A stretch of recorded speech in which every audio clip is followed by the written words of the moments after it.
밤낮 간구하는 가운데 쉬지 않고 너를 생각하여 청결한 양심으로 조상측부터 섬겨오는 하나님께 감사하고 내 눈물을 생각하여 너 보기를 원함은 내 기쁨이 가득하게 하려 함이니 이는 내 속에 거짓이 없는 믿음이 있음을 생각함이라.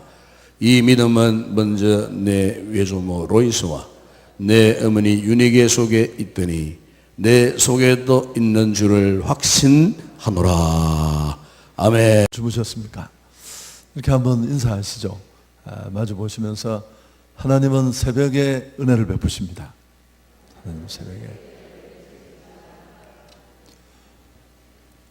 우리가 살고 있는 이 대한민국에는 아주 값비싼 명품을 선호하는 분들이 많대요. 저는 발음도 좀 어렵습니다만 샤넬, 루비통, 에르메스 같은 이런 명품을 좋아하는 분들이 많다고 하는데, 이런 세계적인 고가의 명품은 하루아침에 만들어지는 게 아니에요. 때로는 길게 100년, 200년 시간을 보내야 합니다. 좋은 제품을 만들겠다는 의지를 가지고 조금씩 제품의 질을 업그레이드 시켜가면서 100년, 200년 긴 시간을 지내는 동안 수없이 많은 경쟁자들을 물리치고 어느 날 이제 명품의 반열에 서는 것입니다. 그래서 원래 명품이라는 말은 값만 비싸다고 되는 게 아니고 그 속에 역사나 문화적 가치 이런 것들을 포함하고 있어야 된다고 합니다. 이렇게 명품의 반열에 서고 나면 모든 게 달라져요. 가치는 10배, 100배, 1000배, 만배. 예를 들면 손목시계 하나는 10,000원짜리라도 아무 문제가 없습니다. 제가 끼고 있는 것도 역시 마찬가지입니다만, 시간을 확인하고 보는 데는 문제가 없습니다만, 그러나 명품은 전혀 다르죠. 여러분 잘 모르실 수 있는데 우리는 그저 롤렉스 정도가 비싸라고 생각합니다. 그건 사실 B급의 시계입니다.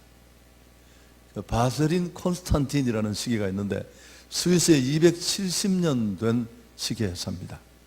전량을 다 수공으로 만드는데 가장 싼 시계도 2천만 원이 다 넘습니다.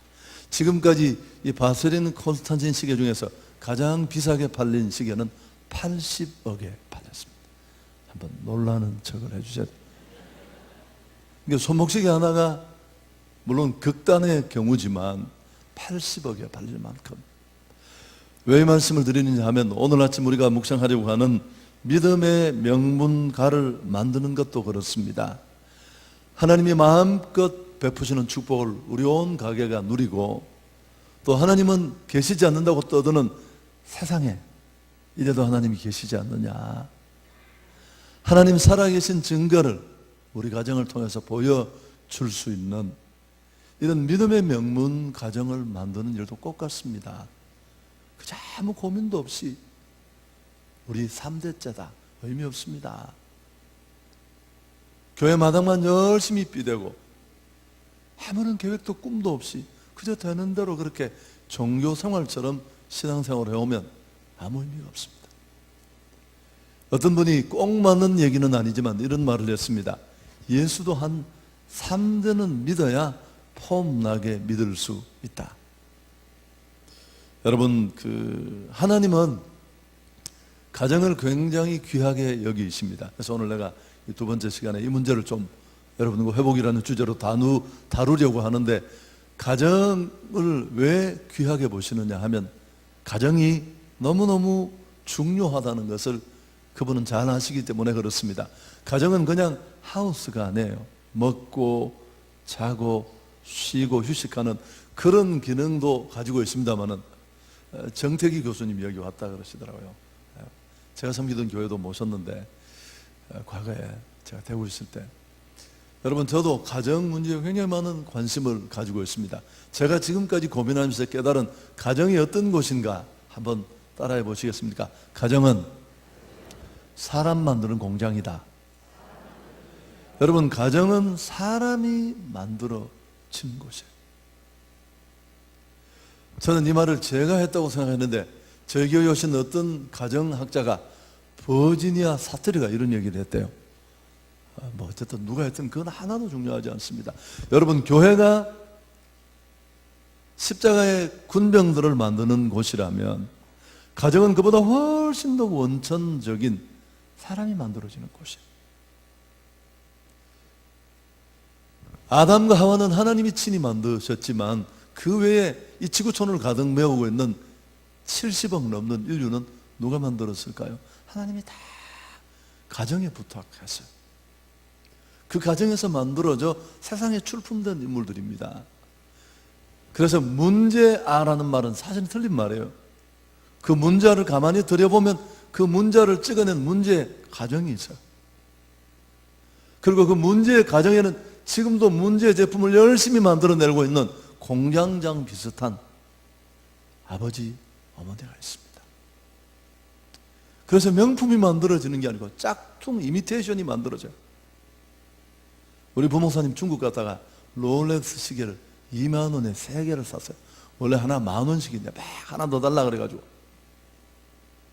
공항에서 벌써 한번 떨어지는데 바늘 2개 온데간데 없고 부목사님 아들이 카페에서 그 롤렉스 굴리고 놀아요. 이게 짝퉁 꼬라지입니다. 여러분, 축복하고 싶습니다.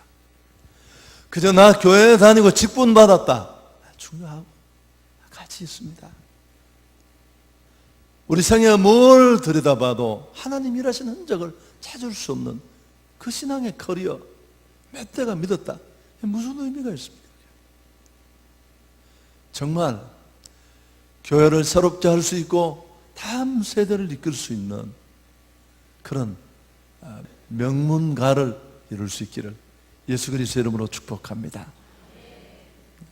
아이들은 정말 복되고 아이들의 미래, 또 우리 행복, 그리고 믿음의 명문가를 위해서 정대규 교수님 오셔도 그런 얘기를 했을 겁니다. 가정이 기능을 역기능으로 딱 돌아서면 이 피해는 가히 재앙과 같습니다. 오늘 이 본문에 보면 믿음의 명문가에 제가 모델로 제시하고 싶은 인물이 디모데입니다. 시간이 많이 가서 간략하게 말하면 바울이 복음을 전해서 낳은 믿음의 아들이고 동역자입니다. 제자이기도 하고, 바울이 사실 성경을 통해 비춰진 그의 성품을 보면 상당히 샤프하고 날카롭고 정도만 걸어가고 타협을 잘 용인하지 않는 그런 깐깐한 성격으로 비춰집니다만, 유독 이 디모데만은 그렇지 않았습니다. 새벽마다 무릎을 꿇으면 축복하고 싶은 사람이 디모데였는데요. 그건 비록 스승인 바울에게만이 아니라 성경을 읽어보면 불신자들도, 예수를 모르는 사람도 디모데를 칭찬했습니다. 그리고 하나님도 그를 강한 손에 붙잡고 마음껏 그렇게 사용하셨는데, 무엇 때문에 하나님도 사람도 심지어 신앙 밖의 사람들까지도 디모데를 소중하게 여기고 인정했을까? 오늘 5절 상반절에 보면 우리가 하나 발견할 수 있는데, 이는 내 속에 거짓이 없는 믿음이 있음을 생각함이라. 이 주제가 아니니까 충분히 말씀드릴 수 없습니다만 거짓이 없는 믿음이었다. 믿음도 가짜가 많이 있다는 겁니다. 믿음처럼 보이지만 믿음 아닌 유사한 믿음이 교회 안에서 통용되고 얼마든지 믿음인 것처럼 인정받으면서 중요한 자리로, 더 영향력을 행사할 수 있는 자리로 몰려가는 경우도 너무 많습니다. 저녁에 말씀드릴 기회가 있을지 모르겠습니다만, 제가 지금까지 깨달은 건 믿음은 축복을 담는 그릇이에요. 그래서 다 이런 그릇이 하나씩 있다고 생각합니다. 큰 그릇, 작은 그릇, 하나님은 끊임없이 부으세요. 그러니까 욕심을 가지는 게 아니라 내 이 그릇을 키우면 돼요. 똑바로 된. 그럼 하나님은 그만큼 채워주십니다. 교회도 마찬가지입니다. 다 목회자도 성도도 다 사이즈가 있어요.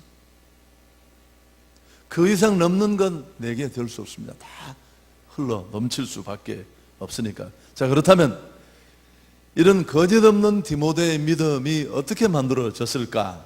저절로 혹은 반짝 예수 믿어서 40일 특세했더니만, 그런 거 없어요. 지금 아이들이 하는 오락 게임도 1년 만에 정복 못해요. 어떤 것도. 하물며 내 인생의 큰 물줄기를 뒤집어 엎는 신앙의 역사가 그렇게 순식간에 이루어지지 않습니다. 디모데의 신앙은 어떻게 만들어졌을까요? 3절 하반절에 보면 간접적인 표현이 나와 있습니다. 조상적부터 섬겨왔다. 반짝 믿어된 게 아닌데 5절 중반절 이 믿음은부터 우리가 중요하니까 같이 한번 읽겠습니다. 시작. 이 믿음은 먼저 내 외조모 로이스와 내 어머니 유니게 속에 있더니 내 속에도 있는 줄을 확신하노라.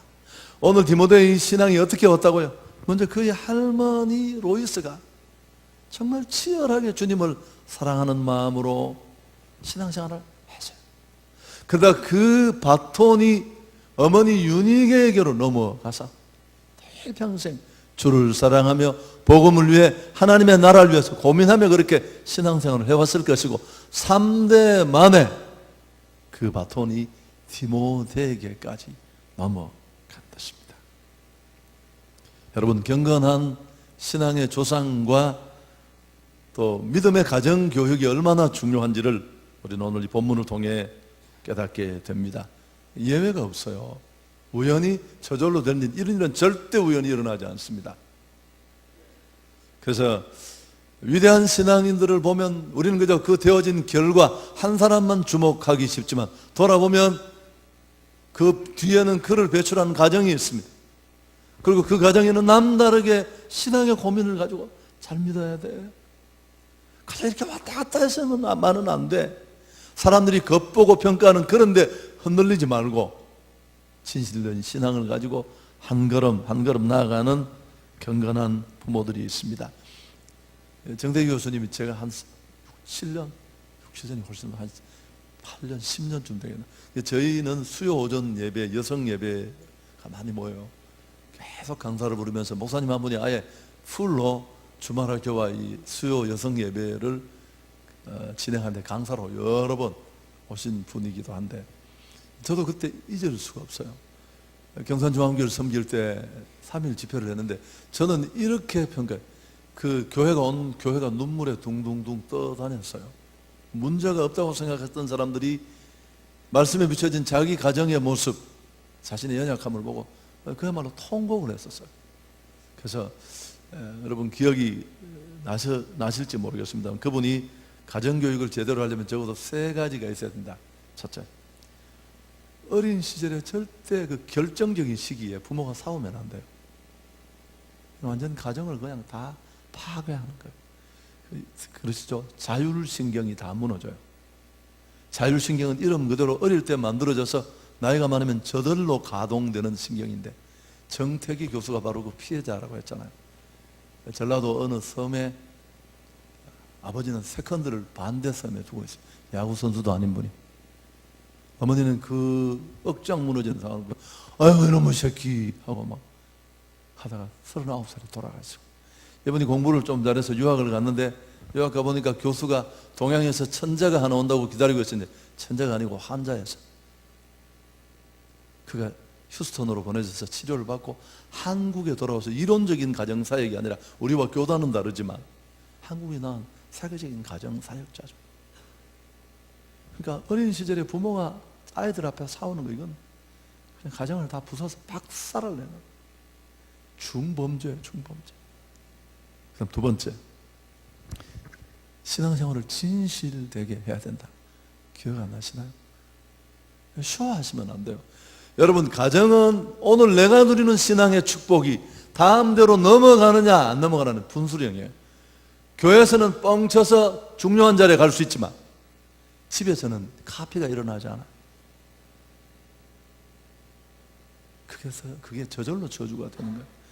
다른 데서는 다 통할 수 있는데 가정은 이 함정을 넘어갈 수가 없어요. 그럼 세 번째로 기억나시죠?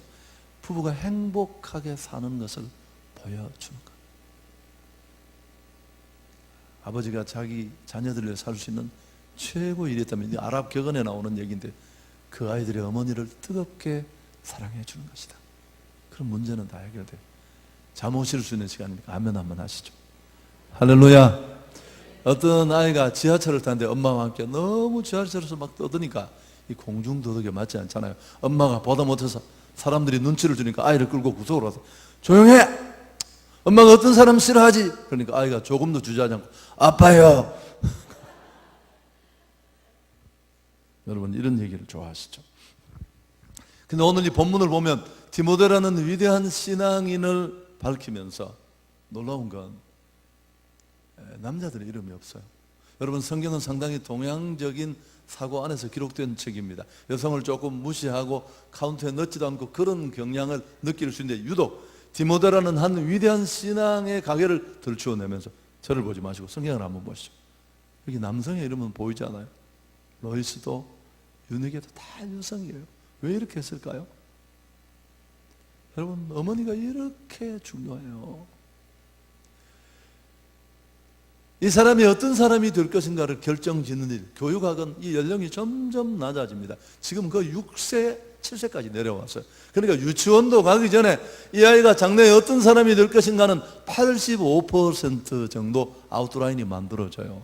근데 이 교육학적으로 말하는 크리티컬 피리어드, 결정적인 시기에 아이에게 엄청난 영향을 미치면서 가치관, 세계관, 침을 나누어 먹으면서 정말 카피가 일어날 만큼 절대적인 영향을 미치는 존재가 있었으니 그가 누굴까요? 그가 어머니. 저는 그래서 여성들이 변해야 교회가 변화될 수 있다고 확실하게 믿습니다. 제가 또 머리가 나쁘잖아요. 담임 목회하는 10년째쯤 돼서 내가 깨달았습니다. 교회 중직자들이 어디서 들었다고 하는 장로님, 집사님들의 얘기를 누구한테 들었을까? 자기 부인한테 다 들었네. 그러니까 아내가 남편에게 어떤 얘기를 하느냐 하는 거 너무 중요해요. 제가 좀 자랑 같아서 죄송한데 저는 제 성격이 또 한 성격 하는 스타일인데 정말 어떤 때는 마음에 분노가 일어나서 숨 쉬지 못할 것 같은 마음으로 제가 집에 들어가서 얘기를, 저는 좋은 얘기만 하지 나쁜 얘기는 가능한, 그래 한 사람이라도 오래 살아서 하나님 앞에 영광 돌리지 잘 얘기를 하지 않아요.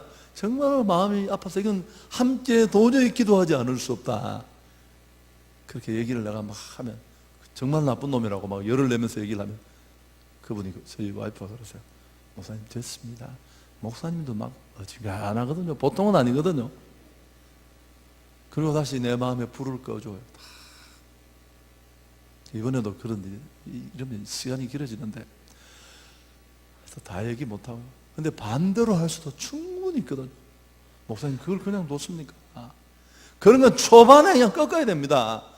어떤 사가지 없는 인간이 지도자를 몰라보고 말이야, 그러면 이 불이 다 꺼져가다가 휘발유 또 한 통 맞고 칼 들고 나가야 됩니다.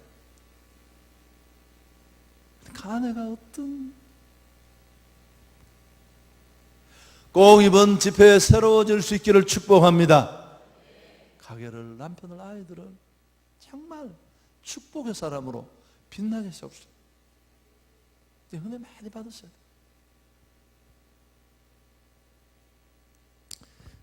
모세의 어머니 요게벳, 사무엘의 어머니 한나, 어거스틴의 어머니 다 마찬가지입니다. 여러분 아시죠?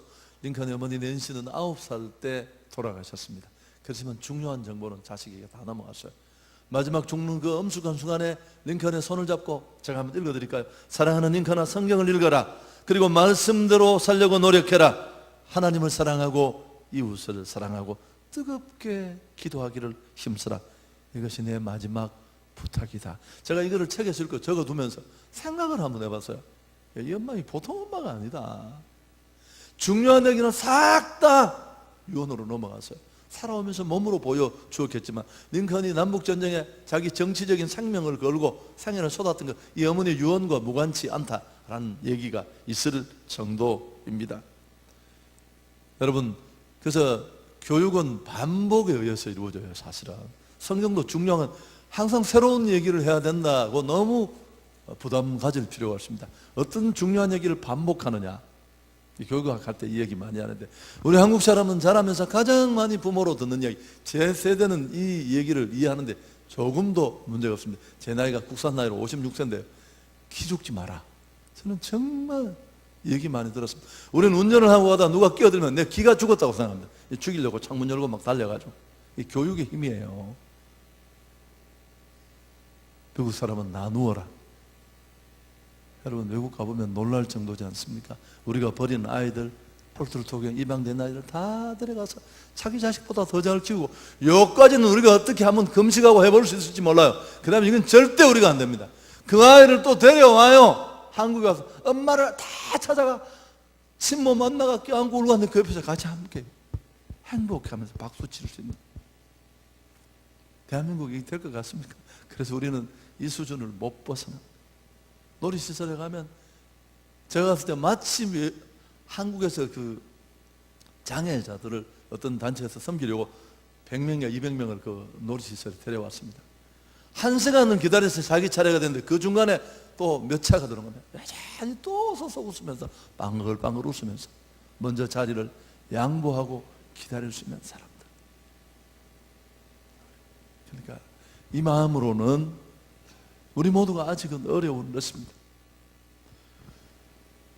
우리 그 분당 샘물교회 박은조 목사님이 제가 섬기는 교회에 오셨어요. 오셔서 금요 집회 때 저희가 특별 강사로 모셨는데 싫어합니다.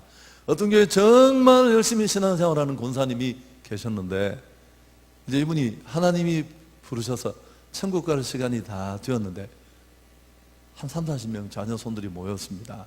유언을 듣겠다고. 할머니가 의식을 잠깐 자리에서 부시시 일어나더니만 그러시더래요. 시원한 막걸리가 한 잔 먹고 싶다. 이래가지고 또 초를 다 치셔가지고 그 유언을 지켜보던 선조들이 이 뭔 소리냐. 물론 뭐 사경을 헤매는데 그런 얘기 하실 수 있습니다만, 그래도 가만히 생각해 보니까 야, 기도 많이 해야 될 것 같아요. 그 정말 정신이 혼란한 그 순간에도 내가 평생 달려오던 신앙의 축복을 어떻게 자녀들에게 잘 물려줄 것인지 제가 얘기를 다 해야 될지 모르겠습니다. 어쨌든 여자분들 중에 이렇게 아이들을 키우고 양육하는 일을 너무너무 힘들어하고 결혼해서 큰 꿈을 가지고 와봤는데 와보니까 맨날 신랑 밥이나 해주고 애나 키우고 빨래나고 그럼 열 박 받아가 신랑한테 대들면서 야 이 인간아 내가 이런 일이나 하려고 온 줄 아느냐 그렇게 막 대드는 사람이 있는데 오늘 가셔서 사과하셔야 돼. 취소하시고. 이런 일이라뇨. 그게 얼마나 가치 있는 일인데요.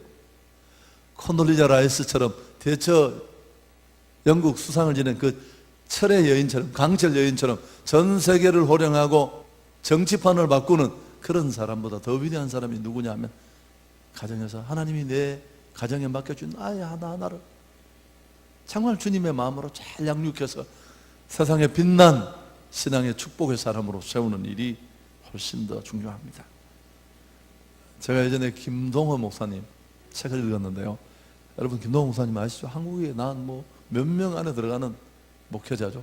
김동호 목사님은 원래 사모님이 초등학교 선생님이었어요.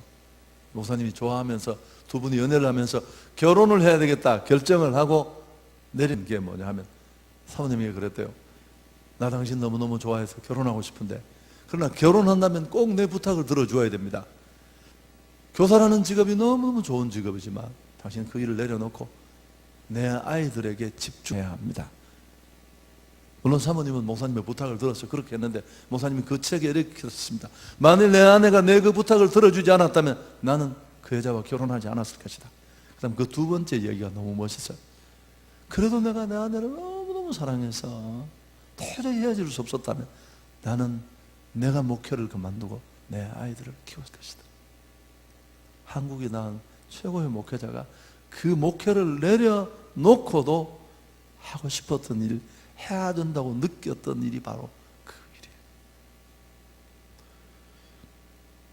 반응이 별로 안 좋습니다. 제가 새벽이라서 그렇겠죠.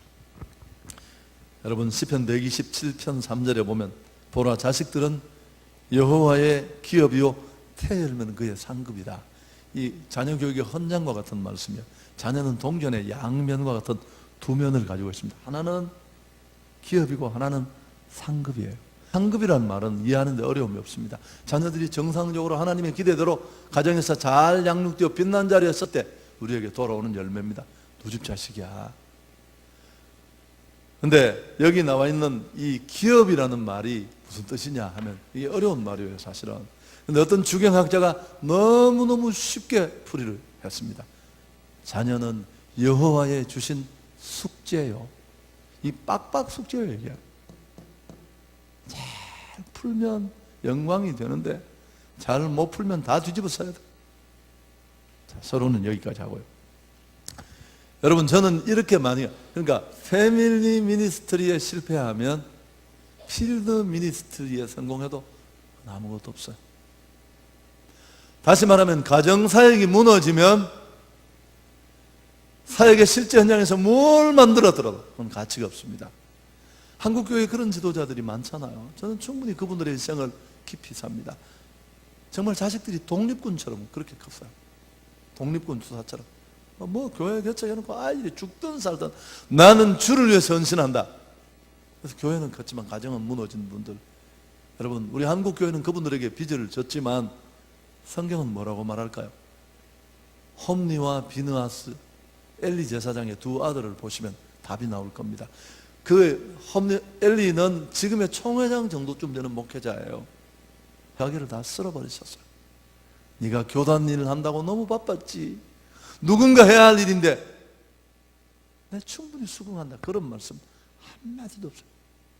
자, 이제 서론을 끝내고요. 그럼 어떻게 하면 가정이 이렇게 중요한데 축복을 다음대로 물려줄 수 있는 풀이 되고 여러분 믿음의 명문가를 만들 수 있는 실제적인 얘기들을 제가 정리하겠습니다. 첫 번째 한번 따라 하겠습니다. 비전을 가져야 한다. 막 사시면 안 돼요. 그냥 교회 다니는데 의미를 찾으시면 안 됩니다. 정말 이렇게 하나님을 세상에 보여줄 수 있고 내 가정과 자녀를 보면 하나님이 축복하신 도와주신 증거와 간증이 있는 진짜 믿음의 명문가를 이루시기를 원하십니까? 오늘 꿈을 꿀 수 있기를 축원합니다. 여러분, 모든 일은 여기 시작돼요. 어떤 바보가 맨날 로또 복권에 당첨되게 해달라고 기도했대요. 로또 복권에 당첨될 확률이 번개 맞는 것보다 확률이 더 낮다고 하네. 차라리 비 오는 날 우산을 물고 금호산 꼭대기에서 번개를 기다리지. 오래 금식하며 기도했더니만 하나님이 답을 주셨습니다. 야 임마, 복권부터 사라. 뭐 복권을 사야 당첨이 되죠. 여러분, 꿈을 가져야 됩니다. 그러니까 오늘 이 디모데도 저절로 된 일이 아니라 로이스나 윤회교 중에 누군가가 꿈을 꾸고 진정한 신앙을 갖겠다는 결단이 있었다는 사실. 그 강영구 박사라고 여러분 아시죠? 지금은 돌아가셨습니다. 이분이 암으로. 우리나라 사람으로서는 미국 행정관료로 가장 고위직에 가장 오랫동안 머물렀던 분입니다. 대구도 서울도 다 왔다 갔는데 와서 제가 책을 한 권 선물로 주고 가셨는데 삼시혁명이라는 책인데 그 책에 보면 이 얘기가 나와 있습니다. 이분이 결혼을 했어요. 원래 숙대 다니던 부인을 만났습니다. 숙대에서 이 장애인을 하나 데려다가 행사를 하는 날 후배가 데려왔다가 언니가 좀 바래다 주라고 해서 두 분이 좋아해서 결혼을 했어요. 결혼을 했는데 한국이 장애에 대한 그런 편견이 많으니까 그래도 미국이 낫겠다 싶어서 미국에 가서 아이 둘을 어린아이를 낳고 이분이 박사학위를 앞둔 1976년 어느 날 벤두순이라는 피츠버그대 부총장이 도전을 줘요. 당신 이제 교육학 박사도 되고 했는데 한번 명문가를 만들어 보면 어떻겠느냐. 이 부분 굉장히 중요한 부분이에요. 강정구 목사는 제가 길게 설명하지 못하지만 그 얘기를 듣고 이런 생각이 들어요. 아니 동양에서 온 이 시각장애를 입고 아이들은 이제 2살, 3살인데 자기는 그저 좀 장애에 대한 편견이 적고 아이들 교육이나 시키고 이런 마음으로 다 미국 가잖아요. 가보면 그 주류사회에 편입하는 일이 정말 어렵고 차별이 없다고 하면 미국 진짜 차별 많이 하는 나라예요. 표를 안 나게 차별해서 그렇지 사실은. 그런데 이 벤두순 부총장의 얘기를 듣고 도전을 받았어요. 그래서 그날 그 도전이 없었다면 지금 우리가 생각하는 자, 이 얘기가 왜 중요한지를 여러분이 아셔야 돼요. 그냥 장애를 극복하려고 미국 왔으니까 아이들 교육이나 시키고 좀 덜 힘든 이런 꿈을 가졌다면 오늘 우리가 아는 강영구는 존재하지 않는다니까요. 아멘. 누가 비전을 준 거예요. 그래서 꿈이 어떤 위력이 있느냐 하면 비전을 딱 가지고 나니까 14년부터 23년 뒤에 뭘 해야 할 것인가. 내 아이들은 필립스 아카데미라는 최고의 대학 준비학교를 알게 되고 아이비리그에 보내고 뭐 그런 노력들을 시작해. 이게 전략이 생기는 거예요. 그때부터 비전이 분명하면 바보들은 이렇게 생각합니다. 내가 아무런 꿈도 꾸지 않는 한 사람들이 나를 조사하지도 않을 테고 힘든 일이 없을 줄 아는데 벤자민 플랭클린이 이런 바보들을 위해서 이미 얘기를 해두었습니다. 아무런 계획도 꿈꾸지 않는 것은 실패를 계획하는 것과 똑같다. 그래서 올 2014년 나는 아무런 목표도 없다. 당신은 막 산 거예요. 그 목표를 아무도 확인하지 않으니까 안전할 줄 아는데 의미 없습니다. 여러분, 그 부시를 만나게 된 것도 그 부시 대통령의 부자가 다 여길 나왔어요. 책이 보내주고 그렇게 해서 길이 열렸다는 사실입니다. 여러분, 세계적인 인물을 만든 부모들의 공통점이 뭘까요? 고재라는 그 학습 컨설턴트가 있습니다. 이 목동에 서울 사람 너무너무 유명해요. 저는 처음 봤는데 저희 H 플러스 예배에 강사로 왔는데 예술을 너무너무 잘 믿는 분인데 전국에서 학력이 가장 떨어지는 학교를 맡아서 학급을 맡아 6개월 만에 정상에 올리는 대단한 분이에요. 그분 강의를 듣고 제가 뭐 느낀 게 한두 가지가 아닌데 그 중에 하나가 세계적인 인물을 만든 부모들의 공통점 중에 하나가 뭐냐 하면 분명한 인재상을 가지고 있다는 거예요. 약간 다를 수 있지만 나는 우리 아이가 이런 아이가 되었으면 좋겠다. 여러분, 이런 꿈을 가질 수 있기를 축복합니다. 제가 이 얘기도 하면 여러분에게 도움이 될 거예요. 제가 경산에 있을 때 숫자 3,000명을 숫자로 얘기해서 죄송해요. 어쨌든 그에 다른 목표도 있지만 저희는 매년 있습니다. 서울도 있고요. 그래서 이 3,000명을 꼭 넘기자. 그렇게 교육자 회의에 저희들은 12월에 가면 다 나오는데 했더니만 제 제자 중에 하나가 벌떡 일어나더니 와서 목사님, 그게 현실적으로 불가능합니다. 원래 그 숫자에 갈 수가 없대요. 그래서 내가, 야 임마, 쥐가 아니야 임마. 못하시면 하나님이 책임질 테고 또 못하면 내가 책임을 지는 거지. 너 그런 말도 끄집어내지 마. 어쨌든 1년 열심히 했습니다. 그게 몇 년도인지 내가 다 잊어버렸는데 그해 12월 마지막에 3,000명 돌파를 했을까요? 못했을까요? 못했어요. 못했는데 제 기억으로는 3,917명인가를 한번 찍었어요. 이게 더 중요해요. 만일 그 목표가 없었다면 거기까지 갈 수 있었을까요? 없었을까요?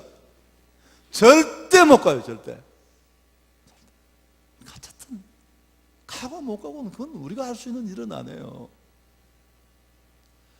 여러분, 하나님 안에서 정말 세상에 하나님을 보여줄 수 있고 가정과 자녀들이 축복받는 이런 가문을 만들겠다는 비전이 여러분 안에 있기를 축복합니다. 그럼 지금부터 여러 가지 변화가 거기서 시작돼요. 못 알아먹는 분들이 있는 것 같아요. 이게 쉬운 얘기인데, 두 번째, 그 다음에 뭘 해야 될까요? 꿈을 꾸고 기도하고 구해야 됩니다. 노력도 하지만 비전을 품고 축복해달라고 제가 언제 또 말씀드릴 기회가 나지만 제가 처음 부목사를 하다가 부목사로 간 그 청년을 맡았던 교회 25명이 나왔어요. 경산중앙교회도 예외가 아닙니다. 그 무너진 새로운 곳으로 갔는데 담임 목사 뭐 이렇게 경험 없는 목사가 왔다고 세상에 900명, 1000명 출석하는 교회를 예배당을 새로 짓는데 600석 예배당을 지었어요. 참 믿음도 크시죠. 처음 금방 건축을 시작해서 제가 힘도 없을 텐데 사정을 했어요. 한 칸만 더 늘리자. 두 칸만 더 늘자. 세 번째 칸을 늘리려고 하니까 한 분이 막 열을 내면서 목사님 막 열하다 꽉 채워있어 막. 결국 8년 만에 그 1억 2천을 들여서 철골 한 칸을 또 한 칸을 늘렸어요. 8년 만에 다시 시작했어요. 7,250평의 교회를 지었습니다만 여러분 다 한성교회도 마찬가지입니다. 900명의 빚이 158억이었습니다. 이자 7.1%를 주고 있어요. 부도가 나서 교육자들 월급 4달을 못 주고 있어요. 제정신에 갈 수 있는 상황이 아니었어요.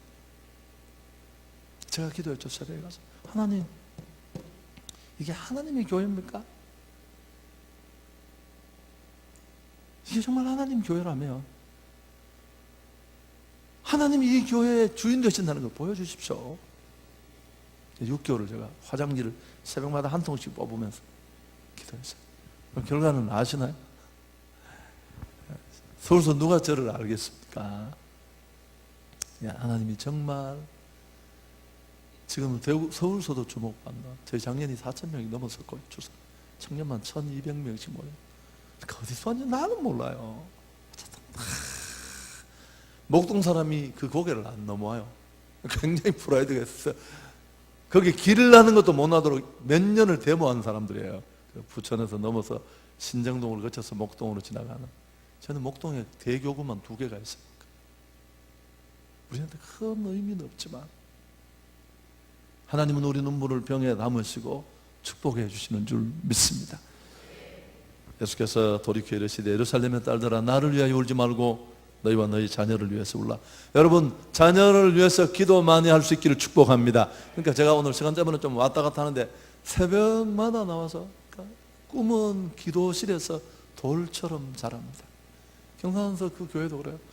노선버스도 없는 약간 변두리로 외곽지로 먼저 나갔는데 저희 동기들 쫓아서 그랬어요. 저 새끼는 일회용이다. 저 자리에 갈 수도 없는 놈이 어쩌다가 외국 유학 갔다 와서 잘하는 목사님 잠깐 빈 시간에 나는 그런 얘기 들을 시간도 없었어요. 그래서 그 허벌판에 새벽마다 기도 하나님 주일이면 이곳에 사람들이 몰려와서 트래픽이 일어나고 눈을 감으면 현실은 너무 허망했는데 눈을 뜨면 눈을 감으면 비전이 보이고 2년 반쯤 넘어가니까 제 기도했던 그대로 이루어지기 시작했어요. 여러분 1년 사가족이 많이 올 때만 2,500명씩 몰려왔어요. 30%가 대구 사람입니다. 안 놀라시네요. 그러니까 대구 사람이 경산을 거꾸로 내려가서 교회를 등록해서 그 장로님이 대표기도 할 때 경산에 복음을 해서 저희 집에 전화 옵니다. 장로를 바꾸더니 교회를 바꾸라고 하십시오. 왜? 대구 사람이 이렇게 많이 몰려있는데 왜 그렇게 기도하시느냐고 나도 잘 모르겠다고. 그리고 포항, 안강, 군위 여러분 이런 데서 다 금요 집회에 차량을 가지고 다 집회 왔었지 않습니까? 여러분 다 아시는 얘기니까. 서울도 저희 마찬가지예요. 금요 집회도 많이 모이는데 여러분 기도할 수 있기를 축복합니다. 그래서 성 어거스틴은 젊은 시절에 방탕했고 자기 멋대로 살았습니다. 여자 하나하고 살림 차리고 신앙생활 잘하는 어머니가 싫어하는 일만 골라서 다 했어요. 못된 놈이죠. 근데 어스틴 어머니가 할 수 있는 일은 하나님 앞에 나가 날마다 울면서 기도했습니다. 하나님 내 아들이 주께로 돌아와 회개하고 하나님의 사람이 되게 해 주옵소서. 미쳐 돌아가던 그 인생이 32살에 갑자기 돌아서서 하나님 앞으로 나와 기독교의 성자가 되는데요. 그 회개록을 읽어보면 그는 이렇게 고백했습니다. 오 하나님, 제가 당신의 자녀라면 당신께서 내게 그런 어를 주셨기 때문에. 기도의 무릎이 더 견고해질 수 있기를 축복합니다. 우리 얘기할 얘기가 많은데 제가 아이가 셋입니다. 제가 얘기를 할까 말까 고민을 했는데 도레미, 돔솔돈 세 명이 있는데 제가 공부 잘 못하니까요. 중간 정도를 하는 상당히 공부하기 어려운 동네 그런 동네에 살았는데 농땡이도 많이 쳤고 근데 다행히 우리 아이들 셋은 다 잘했어요. 아버지보다는 훨씬 잘하는데 이제 우리 아이 중에 내가 누구라고 밝히면 결혼하는데 좀 지장이 있으니까 제가 경산에 담임으로 부임을 했는데 여러분 잘 아시죠? 그 대구 경계선의 시지동이라는 데는 사실 서울대를 굉장히 많이 보내는 학교가 포진해 있어서 강남하고도 수준이 떨어지지 않는 그런 학업열이 높은 곳입니다. 그러니까 경산에 있는 사람들이 몰래 주민등록증을 이 시지동으로 옮겨서 많이 그렇게 해요. 저희 와이프가 어느 날 오더니면 우리도 하나 옮기자는 거예요. 그렇습니다. 이 아줌마에게도 정신이 왔다. 당신이 사모라는 걸 잊었느냐고 내가. 그리고 저는 지나갔는데 한 6개월쯤 지나서 길 가다가 우리 딸을 만난 우리 딸이 대구시내 교복을 입고 있는 겁니다. 제 몰래 옮기고 집에서 쫓겨났습니다. 쫓겨났는데 그걸 어떻게 계속 일주일 만에 다시 들어왔습니다. 들어왔는데 그 수성구의 어떤 학교를 중학교를 보내놓고 또 이분이 전혀 대책이 없는 거예요. 휴대폰을 절대 안 받습니다. 그냥 휴대만 하고 다닙니다. 전화를 하려면 이게 옆에 사람 전화해가 받으라고 이렇게 봐야 왔네. 뭐 4시간이든 5시간. 그래서 이제 아이가 거기 가서 따라갈 수가 있습니까? 경산하고 대구하고도 학력 차이가 어마어마합니다. 근데 그 대구 중에서 시지동은 또 학력 차이가 어마어마해요. 3년 동안 단 한 번 선생님이 그렇게 많이 전화를 하는데도 한 번 가지도 않았어요. 그래서 중3 말쯤 다 돼 가는데 집에 가니까 울고 불고 난리가 났어요. 왜 난리가 나냐면 저는 그런 걸 잘 모르잖아요. 막 건축하고 바쁘고 해서 알고 보니까 얘가 고등학교를 못 간다는 거야. 성격이 인문계를 갈 수도 없고 무슨 농고 뭐 그런 게 한 1시간 반 지하철을 타고 끝에 가면 하나인데 거기는 갈 수 있는데 선생님이 이런 걸 이제 어떻게 대책을 세워주려고 전화를 여러 번 했는데 이분이 한 번도 안 받은 거죠. 이제 한계 시한을 넘어서 어떤 사람을 통해 사람을 보냈는데 집에 가니까 이제 막 딸 머리 집어당기고 울고 불고 난리가 났어요. 그래서 내가 그 얘기를 딱 듣고 교회를 그 다음날 새벽에 나갔는데 제일 먼저 생각나는 게 뭐냐면, 야, 죄송합니다, 원색적인 표현하면 나 이제 쪽팔려서 경산중앙교 목사 다 했다. 우리 중간부가 다 300명 400명씩 됐는데 날 보고 뭐라고 하겠냐 말이야. 그 인간적인 생각이 머리에 먼저 딱 들면서, 두 번째, 하나님, 제가 공부를 열심히 안 해서 우리 아버지 어머니 마음을 아프게 했는데 그 복수를 이렇게 바로 시작하시면 내가 어떻게 목회를 하겠습니까? 그리고 새벽에 나와서 5일을 펑펑 울었어요. 알고 보니까 아시는 분은 알겠지만 고등학교 쪽은 재수도 못하더라고. 재수도 못하고 할 수 있는 게 아무것도 없어요. 유일하게 남은 게 대안학교를 보내는 건데 급해서 몇 군데 전화해보고 가봤더니만 정말 대안이 없더라고요. 어디가 가야 될지 뭘 해야 할지. 그래서 5일을 제가 펑펑 울고 나니까 마음에 정리가 됐어요.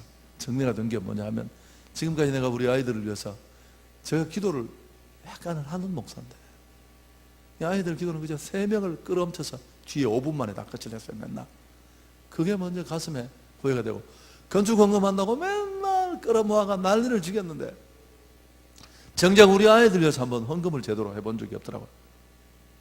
그래서 내가 제 아내를 불러서 헌금을 좀 이만큼 많이 하십시오 하니까 무조건 돈 없대요. 자기는 빌려서 하십시오. 그리고 마음에 한나가 기도하는 것처럼 마음에 먼저 평화가 오더라고요. 그래서 더 공부 못하던 나도 하나님 인도하셨는데 우리 아이들은 아빠보다 나으니까 하나님이 잘 인도하시겠지.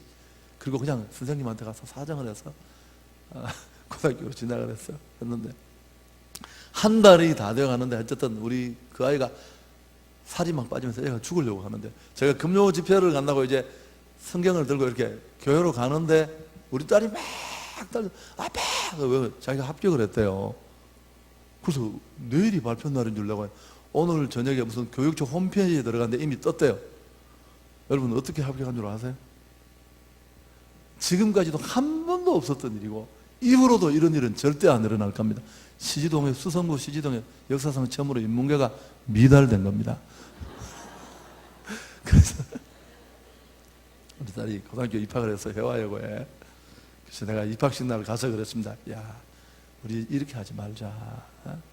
지금 이 목회하는 것만 해도 내가 은혜로 하기에 너무너무 어려운데 학교 가는 까지 이게 이래가 되겠냐. 제가 이런 얘기는 할 게 굉장히 많습니다. 저희 아들이 미국에서 건축학과 3학년을 다니는데 얘도 역시 비슷한 일이 있었습니다. 우리는 맨날 기적으로 사는 집인데 제가 다 얘기 못 하겠고요. 여러분 어쨌든 우리가 할 수 있는 일을 끝내고 난 다음에 하나님 앞에 기도하면 하나님은 은혜를 베풀어 주실 줄 믿습니다. 그리고 좀 헌금하십시오. 정말 마음이 담기면. 제가 제 부목사님이다가 담임 목사님 된 교회 가서 집회 가서 맨날 이런 얘기 하는 얘기니까 했더니만 목사님이 그 다음날 1,500만 원을 헌금했어요. 사모님한테 맞아 죽을 뻔했습니다. 돈도 10원도 없는 게 간만 커가지고 헌금했다고. 그래서 하나님이 은혜를 주셨는데, 세 번째 마지막, 오늘 제가 시간 생각하다가 설교가 더 이상했는데 세 번째, 여러분 첫 번째 꿈을 가질 수 있기를 바랍니다. 아멘. 하나님이 이런 가정을 만들겠습니다. 그러면 거기서부터 전략이 생겨요. 경산중앙교가 3,000명 원래 달성하겠다라는 얘기가 나오면 끝이 아니잖아요. 그럼 교구의 목표를 어떻게 하고 또 케어하는 건 어떻게 하고 새가족이 얼마나 오고 기존 성도들은 이렇게 다 전략이 거기서 만들어지는 거예요. 아멘. 그 다음 두 번째, 우리가 할 수 있는 일이 아니에요. 날마다 항복의 손을 들고 나가 하나님 내가 이런 은혜를 구합니다. 기도하고 무릎으로 나가야 할 줄 믿습니다. 믿음을 보이면서. 그리고 세 번째는 우리가 자녀들을 잘 가르치고 양육하는 일입니다. 들으셨을 겁니다. 마땅히 행할 길을 아이에게 가르치라. 그리하면 늙어도 그것을 떠나지 아니하리라. 부모는 자식에게 믿음의 유산을 물려주고 자녀들은 우리가 물려준 그 믿음의 신앙의 유산밖에 꽃을 피우지 못해요. 그게 그 아이들이 영적 터전을 만들어가는 터밭이라고 할 수 있습니다. 저는 정태기 교수님 왔을 때 잊을 수 없는 게, 여러분들 이 기억이 사로잡힐 텐데요.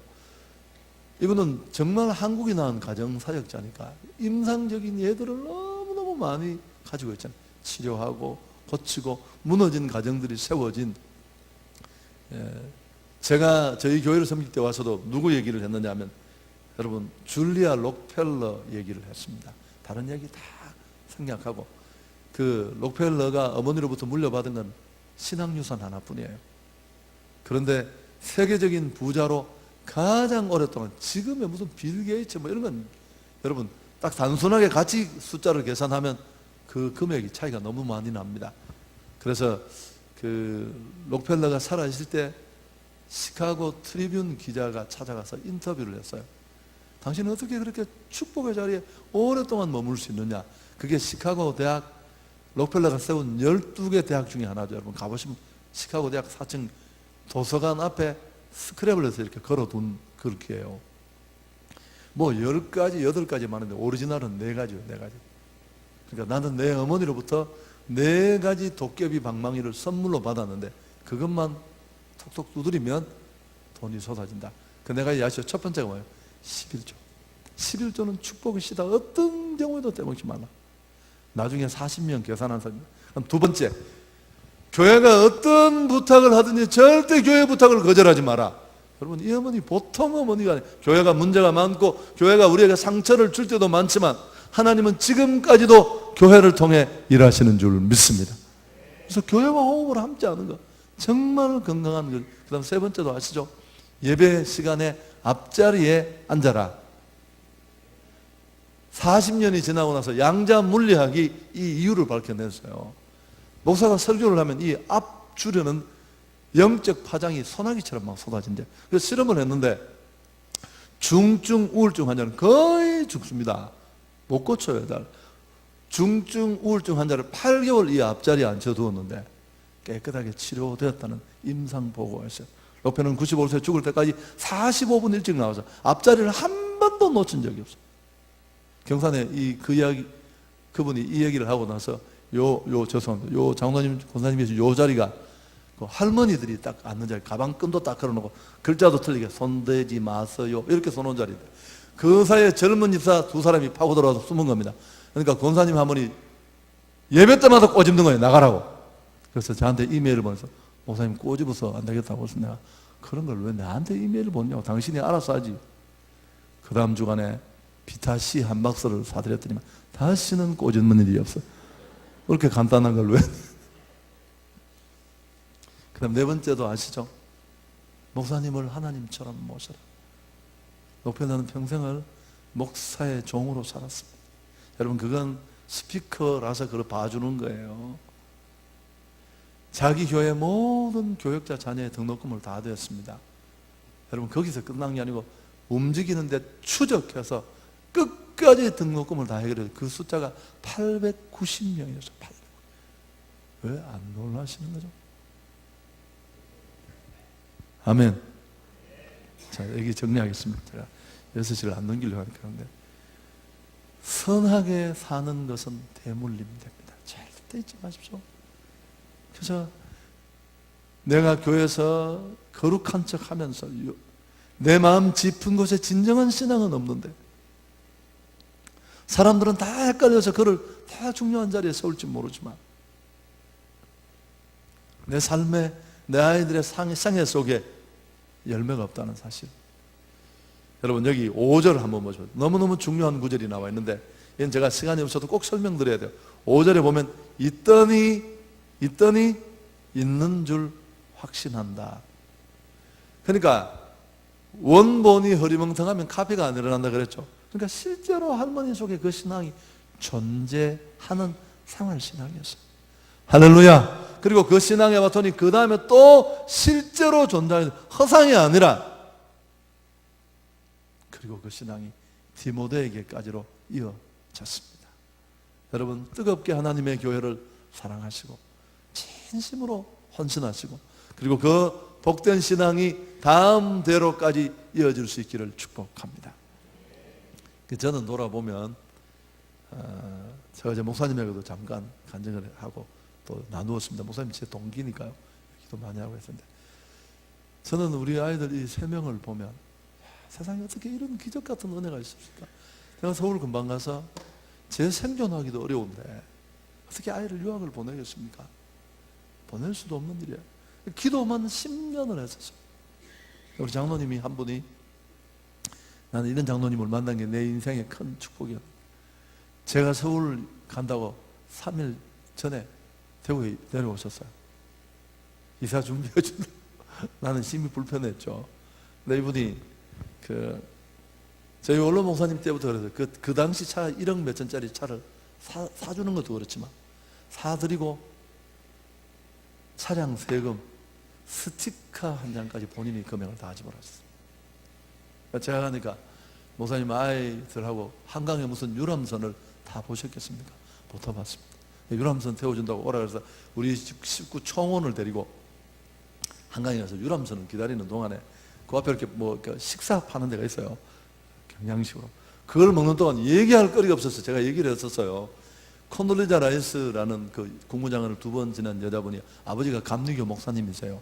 12살 때 전 미국을 돌면서 비전 여행을 했습니다. 그래서 이 콘돌리자 라이스가 새까만 손으로 백악관 철망을 이렇게 잡고 나는 왜 저 안에 못 들어가느냐고, 피부색 때문에 내가 못 들어가느냐고, 나는 꼭 저 안에서 일하고 싶다. 그 국무장관을 2번이나 했잖아요. 제가 이 책을 오래전에 읽고 너무 큰 감동을 받아서 경산중앙교회는 비전 여행이라는 게 있어요. 겨울 방학이 되면 대형버스 몇 대를 빌려서 중고등학생들이 서울대도 가고 한농대도 가고 이렇게 돌면서 비전을 찾는 일이었는데 우리 아이들도 매년 갔었죠. 그래서 내가 장로님 이제 서울 왔는데 우리 비전 여행을 또 무슨 서울을 가겠느냐고, 미국이라도 가야 될 텐데 그냥 한 얘기예요. 그랬더니만 우리 장로님이 듣더니만 목사님 제가 꼭 기억하겠습니다. 그리고 나는 잊어버렸는데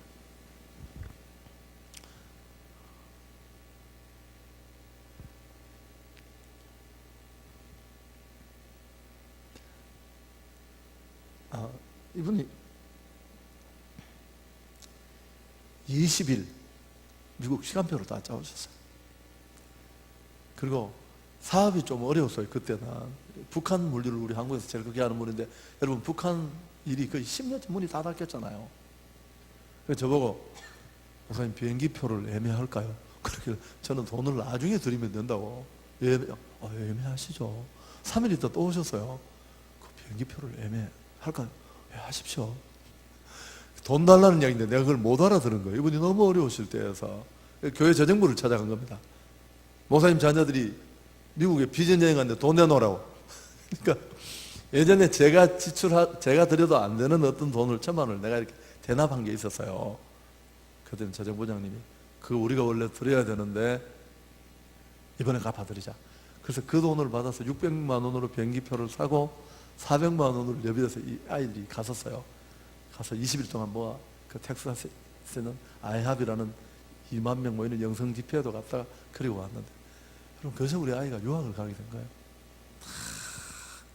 제가 그 고비가 한두 가지, 고등학교 2학년 때가 한두 가지가 아닌데 이분이 다 해결해 줬다.